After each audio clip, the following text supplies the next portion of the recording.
Hey everyone, WJ3B here, and welcome back to my channel.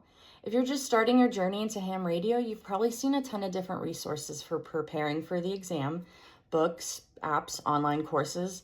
It's a lot, I get it. So I tried out several of the most popular ones for you, and today I'll be breaking them down so you can find out which one works best for you. Let's get into it.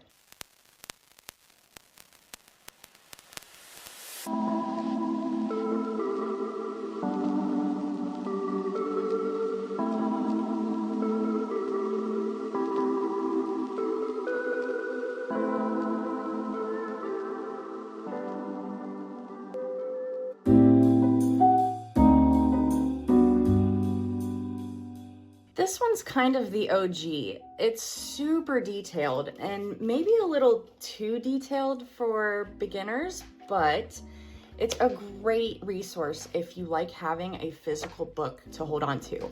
And if you really want to understand why, not just memorizing test answers, then this is a great option for you.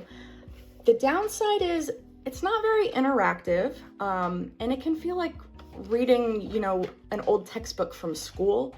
And that's because, well, it is. So the ARRL Ham Radio License Manual. Some of the pros are, it's the official material from the American Radio Relay League, or the ARRL. There are detailed explanations and diagrams. It's great for people who prefer a physical book format. And it's good for learning theory, not just memorizing questions. Some of the cons are, it can be dense and textbook-like, so you can't really bring it with you wherever you go. It's not very interactive, so you're not going to get any instant feedback to gauge how ready you are for the test. The content can become stale, so as exams are updated and changed every few years, the information in the books can become outdated, so it's really important to make sure that you're buying the most current edition. They're also a little bit pricey. Each book costs around $30 to $40 USD, and there are 3 elements. So you'd be looking at about a total of $120 in total if you wanted to study for all 3.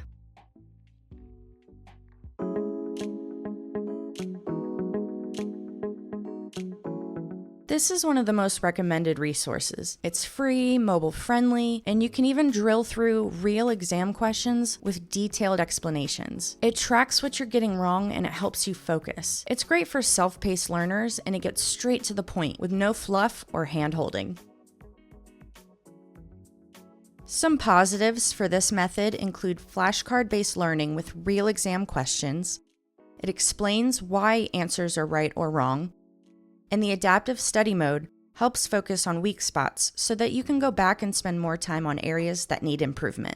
Just a couple negatives for this one, you're kind of on your own to stay motivated, so there's no real structured lesson or guided path. And this one is more centered around user preference, but it's not very flashy. The interface design is very basic, and some people prefer that, and that's okay. I have ADHD, so I enjoy a pop of color here and there, or a brief video that keeps my attention.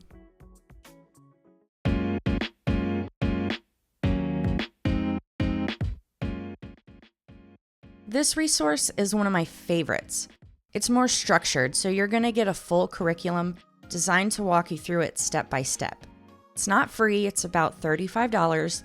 But it is polished, beginner-friendly, and super visual. Each chapter includes a video along with the text, and within the reading material, every test answer is bolded and in blue lettering to help make the answer stand out in your mind.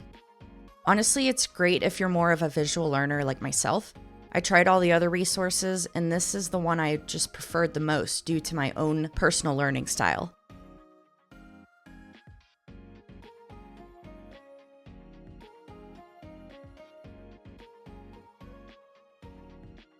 So again, the pros for ham radio prep are, it's very beginner friendly, it's well organized with the video lessons and quizzes, it's mobile accessible so you could take it with you wherever you go, there's good visual aids with a modern interface, and it also tells you what areas you need to work on, just like hamstudy.org.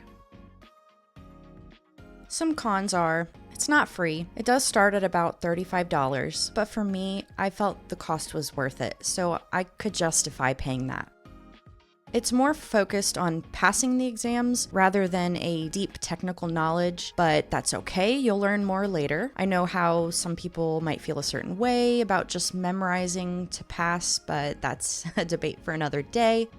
Some content may feel too simple for the more advanced learners, but then again, if you're someone unlike me who has never been exposed to the science of communication and electronics, then you're probably not their target audience anyway.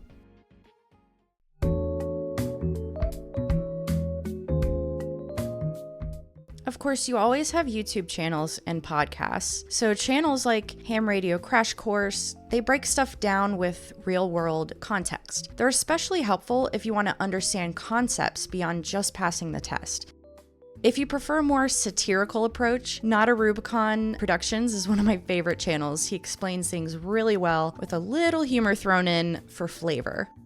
Also, shout out to Ham Radio Kids Table for highlighting my channel.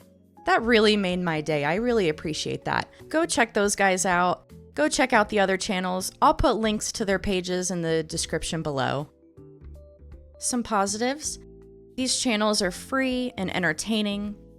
They give real-world context and gear insights. It's great for passive learning, so while you're driving, making food, working out, you can listen to them in the background. But some negatives are, the videos aren't always aligned with test questions. They're more centered around specific topics, and there's no interactive learning or test tracking, and it's a little bit harder to stay organized or track any progress you've made because you actually have to put effort into searching for exactly what you're looking for, and the multitude of results can be very overwhelming.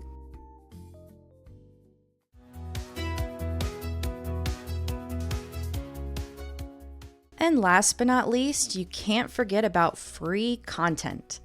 Not everyone has the budget or even the desire to spend money on study material when you can get so much information online for free. So that's where these options come in. You've got QRZ.com, practice tests, Gordon West books, and apps like Amateur Radio Exam Prep on Android and iOS. They all get the job done. It just depends on how you learn best. Some of the advantages of these free options are you've got QRZ with good free practice tests. Gordon West books use simplified language and humor. They're budget friendly, obviously. That's always a plus in my book. Mobile apps, they're portable, so they let you study anywhere, anytime. Some disadvantages though, the quality can vary a lot between the different apps and resources. Most are focused on memorization. There's limited support or explanations, and there's lots of trial and error to find what best suits you. So which one's the best? Honestly, it depends on your style. If you want depth, try the ARRL manual. If you're a visual learner, then Ham Radio Prep is probably your best bet. If you're all about flashcards or you're more of a conventional learner, check out hamstudy.org. Are you always on the go or maybe you just prefer listening? Then maybe YouTube and podcasts are your thing. On a budget and don't mind a DIY mixed bag of content? Well, there's plenty of good free stuff to get you there. Whatever method you use, the key is to just start studying and keep at it. Go ahead and sign up for a test session near you. That way you're committed to a deadline. And you can even take the test online if you want. Just pass the tech exam, get on the air, and keep on learning. The test is just your ticket to get in. The material builds a great foundation for basic operator knowledge, but you'll build skills by actually putting them to use. I've learned more since getting my license just from the real-world hands-on experiences that I've had. So go ahead and share what resources you found most helpful in the comments below, and I'll see you in the next video where we dive into basic gear recommendations for new hams. Stay hydrated, everybody, and keep moving forward. This is WJ3B, and I'll see you next time.